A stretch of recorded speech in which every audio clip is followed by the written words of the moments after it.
परिस्थितियों से हमको लड़ना आना चाहिए। लड़ना क्या है, मतलब उनको लड़ना क्या है कि कोई भी परिस्थिति आ जाए उसमें दुखी नहीं होना। परिस्थितियां खराब से खराब हो सकती हैं, लेकिन मन स्थिति यदि हमारी अच्छी से अच्छी है तो हम विचलित नहीं होंगे। इसलिए हमने कल आपको उदाहरण दिया नकली और असली हीरे का। तो अब हमको क्या बनना है, कौन सा हीरा बनना है? असली हीरा बनना है। वो तो नकली भी था, नकली हीरा नहीं होता, हीरा तो हीरा होता है। लेकिन वो हीरे जैसे दिख रहा था, वो पत्थर हीरे जैसे दिख रहा था, लेकिन था वो पत्थर। जैसे ही धूप में गया तो क्या हो गया? गर्म हो गया। तो एक अंधे व्यक्ति ने भी बता दिया, सूरदास ने भी कह दिया कि हुजूर ये पत्थर हीरा नहीं है, ये तो पत्थर है, साधारण पत्थर है, दिख भले रहा हीरे जैसा। तो हम सबको भी क्या बनना है? असली हीरा बनना है। कल मैंने कहा कि आँखों में शर्म होनी जरूरी है, जुबान हमारी नरम होनी जरूरी है, जेब हमारी गर्म होनी जरूरी है, और क्या है? दिल में रहम होना जरूरी है। यदि आँखों में शर्म है, जुबान हमारी नरम है, जेब हमारी गर्म है, दिल में हमारे रहम है, तो फिर हम सुखी जीवन जी सकते हैं। इसलिए हम सबको क्या करना चाहिए? सत्संग में जा कर के इन सारी बातों को समझ करके, बूझ करके अपने जीवन में धीरे धीरे धीरे धीरे ऐसी धारणा, ऐसी भावना, ऐसा स्वभाव, ऐसा संस्कार, ऐसे कर्म करना चाहिए, बनाना चाहिए कि हम दिनों दिन दरिद्र नहीं बल्कि धनवान हो जाएं। सबसे बड़ा धन क्या है? भौतिक धन धन नहीं है, भौतिक धन धन नहीं है। ये तो शरीर के लिए जरूरी है, इसके बिना हमारा जीवन नहीं चलता है, लेकिन शरीर की यात्रा नहीं चलती है। लेकिन सुखी कैसे होंगे? संपन्न तो हो गए, भौतिक धन से हम संपन्न हो गए, लेकिन सुखी कैसे होंगे? भौतिक धन है, भौतिक धन से हमें सुविधाएं मिल रही हैं, हम संपन्न हो गए, लेकिन अब सुखी कैसे होंगे? मन से हमारा दुख दूर कैसे जाएगा? मन हमारा प्रसन्न कैसे होगा? सुखी कैसे होगा? शांत कैसे होगा? ये आध्यात्मिक धन से होगा। सद्गुणों की पूंजी जब हमारे जीवन में होगी, जमा करो कुछ ऐसी पूंजी जो नहीं होए पराया। सद्गुण धन सबसे बड़ा धन होता है। दया का धन, क्षमा का धन, सत्य का धन, विवेक का धन, विचार का धन, वैराग्य का धन, पवित्रता का धन, निर्मलता का धन, ये सब धन है। इन धनों को हमको जीवन में धारण करना चाहिए। ये हमारे मन के दुख को दूर करते हैं। मन दुखी रहता है, अच्छे से अच्छे खाते हैं, पीते हैं, पहनते हैं, ओढ़ते हैं, अच्छा घूमते हैं, अच्छी गाड़ी में घूमते हैं, अच्छे बंगले में रहते हैं, अच्छे पलंग पर सोते, नींद नहीं आती। मन में अब रामलाल जी कहते हैं 2 बज जाते हैं, 3 बज जाते हैं, नींद नहीं आती। कुछ तो विचार चलता होगा। दिन भर सत्संग सुनते हैं, लेकिन कहते हैं साहब जी नींद नहीं आई आज। हर इंसान के जीवन में कुछ ना कुछ दुख है, कमी है, अभाव है, और वो कहाँ से आता है? अपने अंदर से। अपनों से कहना भी दूरी है। कहाँ से आता है? अपने अंदर से। हमारी कुछ ऐसी कमजोरियां हैं, हमारी कुछ ऐसी नादानियां हैं, हमारी कुछ ऐसी बेवकूफ़ी है, जिसकी वजह से हम अपने सद्गुण रूपी धन को इकट्ठा नहीं कर पाए, है ना। जैसे भजन में गाते ना, धोना था मन भूल गया तू, और धोता रहा तन मल मल के, घर का तीरथ भूल गया तू, तीरथ करता चल चल के। आदमी यही कर रहा है, चल चल के कहाँ कहाँ जा रहा, कहाँ कहाँ भटक रहा, कहाँ कहाँ से सुख चाह रहा। बाहर से चाह रहा कि नहीं चाह रहा?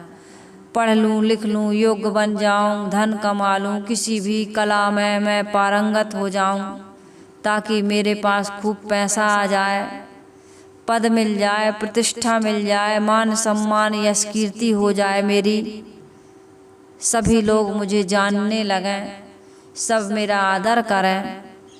हमारा फोकस बाहर की तरफ रहता है, हम अपने आप को जान जाएं, ऐसा फोकस नहीं।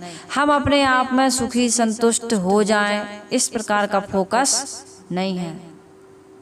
हमारे अंदर में जो क्रोध की, काम की, लोभ की, मोह की आग लगी है, साहब कहते ही जग जरते देखिया अपनी अपनी आग, अपनी अपनी आग लगी, तब तो नींद नहीं लग रही। कहीं न कहीं कुछ न कुछ आग तो लगी है, तब तो हमें शांति नहीं मिल रही, मन प्रसन्न नहीं है। अब कोई भी बात को लेकर के टेंशन में आ गए, तनाव में आ गए, चिंता में आ गए, प्रलोभन में आ गए, किसी के दबाव में जीवन जी रहे, सुखी रहेंगे हम? पराधीन हो गए, पराधीन, पर के आधीन, पर के आश्रित। शब्द स्पर्श रूप रस गंध, ये 5 विषय हैं। रजोगुण तमोगुण सतोगुण, ये 3 वृत्तियां हैं, इनके अधीन हो गए हम। हो गए कि नहीं हो गए? अब हमें सपने में भी सुख मिलेगा? मिल रहा है? नहीं मिल रहा। एक राजस्थान के बाबा थे, वो उनका शरीर पूरा हो गया, बोले कि साहब जी कुछ सुनाइए। हमारे गुरुदेव जी के अनन्य भक्त, ऐसी त्याग तपस्या, ऐसी साधना गृहस्थी में रह के घर वाले घबरा गए, गांव छोड़ दिए, घर छोड़ दिए, खेत में कहीं भी रह लेते, एक टाइम खाते। घर वालों ने, उनके बेटा ने कहा कि पिताजी ऐसा करोगे तो गांव के समाज के लोग हमें बदनाम करेंगे कि देखो पिता इधर उधर पड़ा है, डरे डरे फिर रहा है, अपने यहाँ नहीं का है, कोई पूछने वाला नहीं है, देखो बच्चों ने ध्यान नहीं दिया, तो आप घर चलिए। एक टाइम खाते थे, कहे बाबा 2 टाइम 3 टाइम खाइए। खाने लगे, घर आ गए, बेटा ने घर में ही टीवी लगा दी, LED और LCD सब रख दिया, गुरुदेव जी की कैसेट रख दी। 2:30 बजे 2 बजे रोज रात में उठ जाते हैं। उनकी टॉयलेट बाथरूम अलग से प्राइवेट, वहाँ बेटा बाल्टी में पानी रखकर हीटर पानी में डुबा करके रख देता था। बाबा उठे, लेटरिन गए, बटन चालू कर दिए हीटर की, पानी गर्म हो गया, 2:30 बजे नहा लिए, ध्यान में बैठे, खूब ध्यान समाधि साधना का लाभ लिया। दिन भर गुरुदेव जी के प्रवचन सुनते रहते थे और दरवाजे पर बैठे रहते थे। बहुत बड़ा गेट, बहुत बड़ा घर बना है उनका। उनके गैलरी में दोनों तरफ कमरा है, गैलरी में ट्रैक्टर ट्राली, ऐसे 2-3 ट्राली ट्रैक्टर अंदर ही खड़े रहे गैलरी में। जैसे अपनी 6 फुट की गैलरी बनी, उनकी ऐसी गैलरी बनी है जिसमें ट्रैक्टर ट्राली रख जाए और आदमी बगल से निकल भी जाए। बहुत बड़ा मकान, हर चीज उनके। कोई, मैंने उनसे पूछा, मैं गई, कहे महाराज कुछ सुनाओ, ऐसे बोलते थे वो। हमने कहा बाबा हम तो सुनाते ही रहते हैं, आप सुनाइए, आपके जीवन का अनुभव सुनाइए। आपने तो जीवन बहुत सारा जिया, गृहस्थी में रहे आप, तो गृहस्थी और विरक्ति का अब आप वानप्रस्थी में चल रहे हैं, सन्यास, एक प्रकार से आप सन्यासी जीवन जी रहे। घर कहे वो काम नहीं हो पाता घर में रह के, जो होना चाहिए, जो उन्नति प्रगति होती है वो घर में रह के नहीं होती। मैं कहीं जा नहीं पाया, किसी आश्रम में रह नहीं पाया, बुढ़ापे में मुझे ज्ञान मिला, मैं हिम्मत नहीं कर पाया, मैं जा नहीं पाया। अब मेरा प्रारब्ध यही था, यहीं रह के किया था। हम कहे फिर क्या अनुभव मिला जो भी कर रहा है उससे? कहे मैं जिंदगी में बहुत लंबी रेस दौड़ा। आदमी दौड़ ही तो रहा है, दौड़त दौड़त दौड़िया, दौड़ रहा है आदमी, भाग रहा है बाहर की ओर। तो मैं बहुत लंबी रेस दौड़ा, लेकिन किसी से बहुत आगे तो किसी से बहुत पीछे, क्योंकि हमसे एक से एक लोग हैं जिनको भौतिक क्षेत्र में सफलताएं मिली हैं, धन के क्षेत्र में हो, परिवार के क्षेत्र में हो, स्वास्थ्य के क्षेत्र में हो, और भी बहुत सारे क्षेत्र हैं। लेकिन किसी न किसी से हम आगे रहते हैं और किसी न किसी से पीछे रह जाते हैं। बहुत लंबी रेस दौड़ा, किसी से आगे रहा, किसी से पीछे रहा, लेकिन जब तक संसारी जीवन जिया, भोग वासना में, परिवार पुत्र के मोह में पड़ा रहा, सपने में भी सुख नहीं मिला। ये उन्होंने कहा। आज सपने आते ही नहीं। जब से मैं गुरुदेव जी का दास बना, उनके ज्ञान विचार रहनी आचरण को मैंने जीवन में धारण किया है, तब से सपने आते ही नहीं। और सपने भी आते हैं तो कैसे आते हैं? गुरुदेव जी की मैं भक्ति कर रहा हूँ, गुरुदेव जी के सत्संग प्रवचन सुन रहा हूँ, ध्यान साधना कर रहा हूँ, संतों के दर्शन कर रहा हूँ, सेवा कर रहा हूँ, इस प्रकार का स्वप्न आता है। अब मैं सुखी हो गया। अब उनको अटैक, हार्ट की बीमारी हो गई थी, तो खूब सेवा हुई। उनकी बहू ने, उनके बेटे ने, उनकी नाती ने, नाती बहू ने टैबलेट निकाल के देते थे। दवाई खिलाने, जब बाबा बैठे हैं, दवाई खिलाने जाते थे। ओ वहाँ पर मक्के का, बाजरा का एक दलिया, अपने यहाँ गेहूं का बनता है, दलिया बनाते हैं छाछ में, उसको कुछ कहते थे वो लोग, नाम तो भूल गई मैं। उसको खाते थे वो। उसको खाने से कहते हैं पाचन अच्छा रहता है। जिनकी पाचन शक्ति खराब है, कमजोर है, वो खान पान से ज़्यादा स्वास्थ्य बिगड़ता है। रोज रोज वही अनाज गरिष्ठ भोजन करते हैं ना, तो स्वास्थ्य खराब रहता है। तो हल्का, जल्दी पचने वाला, जैसे समा के चावल, कुटकी के चावल, क्या क्या बुलेट अनाज चल रहे हैं, उसको खाना चाहिए।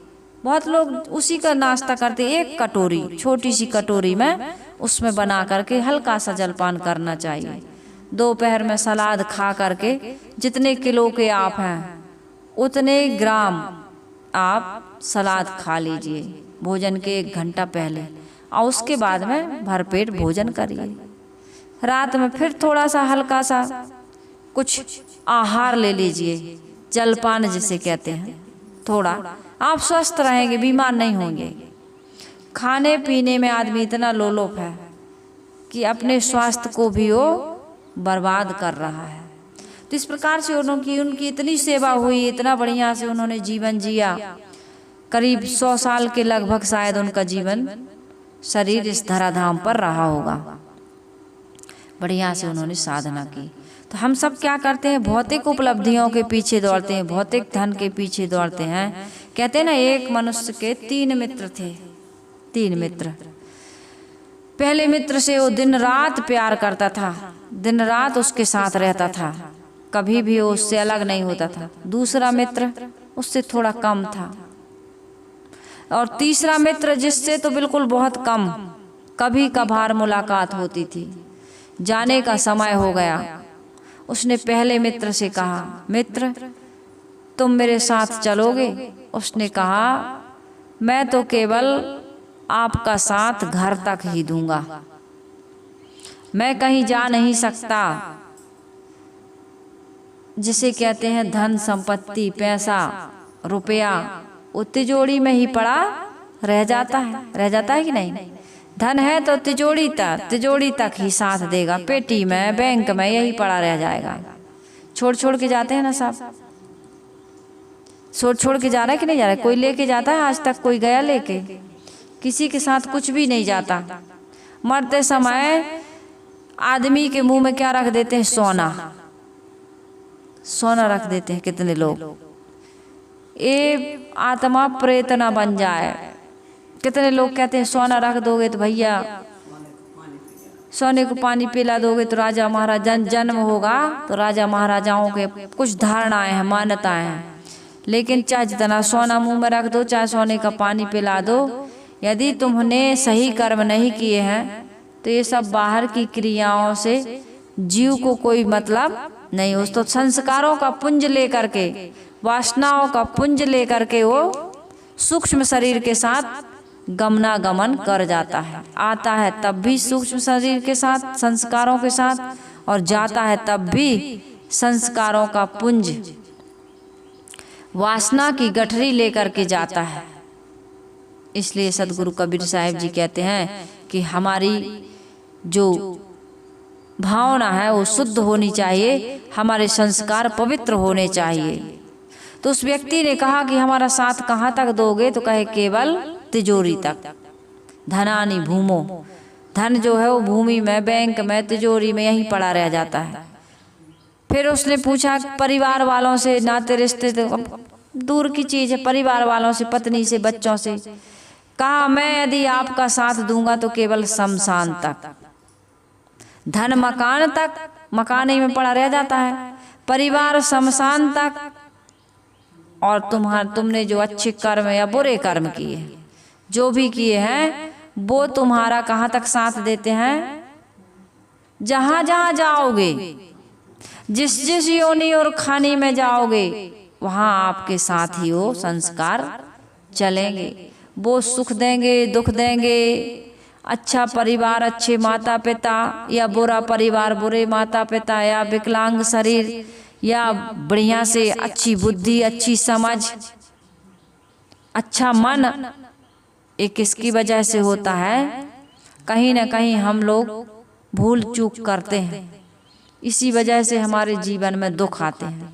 तो सदगुरु कबीर साहब जी बहुत सुंदर भजन कह रहे हैं इस पर से कि भूले मन समुझे के लाद लदनिया, भूले मन समुझे के लाद लदनिया। बहुत लदनिया लाद रहे हैं, बहुत सारी लाद ही लाद लिए हैं। कैसे कैसे संस्कार। दुल्हन काहे नांगिया धुलाई, कबीर साहब जी का भजन है ना।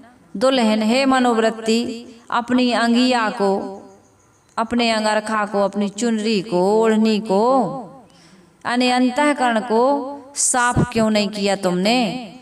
सत्संग मिला, सदगुरु मिले, सदग्रंथ मिले, साधना संपन्न मानव शरीर मिला, लेकिन तुमने जो काम करना चाहिए था, असली काम, वह नहीं किया। तो सदगुरु कबीर साहब जी कह रहे भूले मन समुझे के लाद लदनिया। हमारा मन भूला है। साहब कहते भूला लोग कहें घर मेरा, जा घर में तू भूला डोले, सो घर नाही तेरा। हाथी घोड़ा बैल बाहना, संग्रह कियो घनेरा। हाथी घोड़ा बैल बाहना कितना संग्रह किया तुमने। घर बन जाए, मकान बन जाए, फिर पोर्च में बढ़िया गाड़ी खड़ी हो जाए, फिर हमारी सबकी अलग अलग गाड़ी आ जाए, खूब आदमी व्यवस्था में लगा रहता है। अब कहीं जाना है, अब बेटा गाड़ी लेके चला गया, बहू गाड़ी लेके चल, भैया अब ऐसा करो, अपनी अपनी गाड़ी होनी चाहिए। अपनी पैसा है तो संतोष नहीं है। जो गरीब है वो सोचता है मोटरसाइकिल ले लें, मोटरसाइकिल वाला सोचता है फोर व्हीलर ले लें, और फोर व्हीलर वाला सोचता है कि अपनी अपनी ले लें, और अपनी अपनी हो गई तो यार ट्रैफिक ज़्यादा है, अब तो जेट ले लें, विमान ले लें। यही तो सोच रहा है। निर्धनिक कछु धन चाहे, धनिक चाहे विशेष, विशेष हूँ विशेष चाहे होवन चाहे नरेश, नरेश राजा हो जाए, नरेश चाहे इंद्र पद, और इंद्र चाहे रणजीत, और असुर चाहे सुरपति बनन। यह तृष्णा की रीत, तृष्णा अग्नि प्रलय की तृप्त न कबहू होए। सुर नर मुनि, सुर नर मुनि रंग सब भस्म करत है सोए। सबके अंदर आग लगी है। गरीब आदमी सोचता है मोटरसाइकिल आ जाए, और बड़ा आदमी क्या सोचता है? बड़ा आदमी सुखी हो गया? कोई सुखी नहीं। कोई तन के दुखी, कोई धन के दुखी, और मन से रहत उदास, थोड़े थोड़े सब दुखी, सुखी राम के दास। राम के दास बनो, और राम तुम्हारा बाहर नहीं है, हमारा आपका सबका राम, हृदया वसै ते ही राम न जाना। कबीर साहब जी के ज्ञान में किसी प्रकार का भटकाव या दूरी नहीं है। कहता है खुदा तुझसे जुदा, मानो पीर अधूरा है। दिखला दे खुद ही में खुदा, पीरों से कहते हैं। हमारे पीर, हमारे पैगंबर, हमारे औलिया, हमारे संत गुरु सदगुरु कबीर साहब, वो सारे रूप थे उनमें। वो पीर पैगंबर भी थे और संत महात्मा भी थे। उन्होंने कहा कि तुम्हारा भगवान तुमसे दूर नहीं है। यदि रामलला की मूर्ति में प्राण प्रतिष्ठा इन पंडितों ने की थी और ये मानते हैं कि मूर्ति में रामलला है, तो मंदिर में रहने वाले पुजारी ने फिर चोरी कैसे कर ली? बताओ। आदमी का तो डर लगता है कि कहीं जान न जाए, किसी से कह न दे, लेकिन रामलला का डर नहीं लगा लोगों को। अभी श्रावण के महीने में देखना कितने मंदिरों में भीड़ होगी। शंकर भगवान के मंदिर में कहीं अभिषेक होगा, कहीं रुद्री बनेगी, कहीं बेलपत्री पेड़ में बचेंगी नहीं। बरसात भर में कितने देवी देवताओं की पूजा, क्योंकि शादी विवाह का सीजन खत्म। अब आदमी को कुछ न कुछ करना है तो उसको भक्ति भावना से लगा दिया। बरसात में आदमी की पाचन शक्ति भी कम हो जाती है, तो उसके लिए व्रत उपवास बना दिए। बढ़िया से स्वस्थ रहो भाई। लेकिन व्रत उपवास में भी गरिष्ठ भोजन, उसमें भी कहीं आलू चिप्स, कहीं क्या बनाते हो, साबूदाना तल के, वो जो बहुत देर में पचने वाला है। परसोत्तम महीना है ना, वैशाख का महीना, श्रावण का महीना। अभी देखना कांवरिया लोग बोल बम बोल बम, 1 महीना बोल बम और 11 महीना तौल कम। 1 महीना बोल बम। कबीर साहब जी ने कहा मुसलमानों से कि 1 महीना रोजा और 11 महीना मुर्गी मार मार के, बकरा मार मार के, ऊंट मार मार के, खोज खोज के तुमने इनको खाया। 11 मास कहो किन टारा, 1 महीना आना। 11 मास अपवित्र हो गए और 1 मास पवित्र हो गया। ये अकल तुम्हें किसने दे दी? 11 मास कैसे तुम्हारे पवित्र नहीं है, पाक नहीं है, और 1 महीना कैसे पवित्र हो गया? और तुम दिन को रहत हो रोजा और रात हनत हो गाय। दिन को रोजा रहते हो, रात में गाय मार के खाते हो। दिन को रहत हो रोजा, रात हनत हो गाय। यहाँ खून वहाँ बंदगी, क्यों कर खुशी खुदाए। क्या खुदा तुम्हारा खुश होगा? दिन भर पुण्य करो, रात में पाप करो, और मंदिर मस्जिद में जाके पूजा प्रार्थना नमाज आदि करके उसको साफ करते हो। ऐसा पाप क्यों करते हो? कहते हैं हिंदू लोग, कहते हैं 24 घंटे पाप करो और 2 अगरबत्ती से साफ करो। गंगा जी में नहा लो, सारे पाप, कितने सारे टोटके। ये भक्ति क्यों चल रही है? हम सब भिखारी हैं। मंदिर के, ये मंदिर जहाँ जहाँ बनते हैं ना, वहाँ वहाँ भिखारी पैदा होते हैं। विदेशों में डिग्री प्राप्त करने के लिए पढ़ते लिखते हैं, जीवन में उन्नति प्रगति के लिए बिजनेस व्यापार करते हैं। हमारे भारत देश में पूजा आरती व्रत उपवास दान पुण्य करते हैं। हमारी भारत की गरीबी दूर हो रही है? आज भी भारत गरीब है। आज भी भारत का कोई भी बच्चा इतना योग्य नहीं बन पा रहा है कि इस सारी चीजों का, वो जो अंधविश्वास है, चमत्कार है, इसका विनाश कर सके, इसको समाप्त कर सके। पढ़े लिखे लोग हमारे गुरुदेव जी कहा करते थे, और वास्तविकता है, इतनी अंगूठियां पहनते हैं, इतने ताबीज बांधते हैं, इतने पत्थर के सामने, पानी के सामने, पेड़ के सामने, पहाड़ के सामने माथा रगड़ते हैं कि आश्चर्य होता है।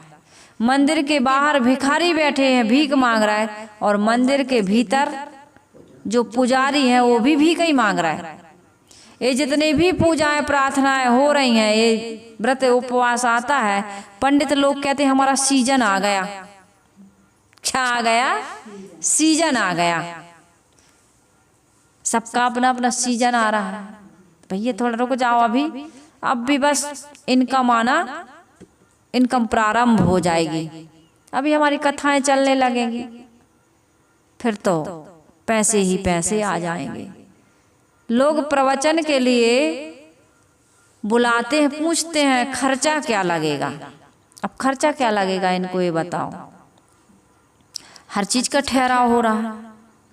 शादी करना है, दहेज कितना लगेगा। कथा प्रवचन सत्संग कराना है, खर्चा कितना लगेगा। हर चीज बिकने लगी, कोई चीज अमूल्य है ही नहीं, हर चीज का भाव होने लगा। जबकि सत्संग का मूल्य क्या है पता है? क्या है सत्संग का मूल्य? सत्संग का मूल्य यही है कि जो सत्संग में हमने सुना है उसको जीवन में उतार ले, यही है उसका मूल्य चुकाना।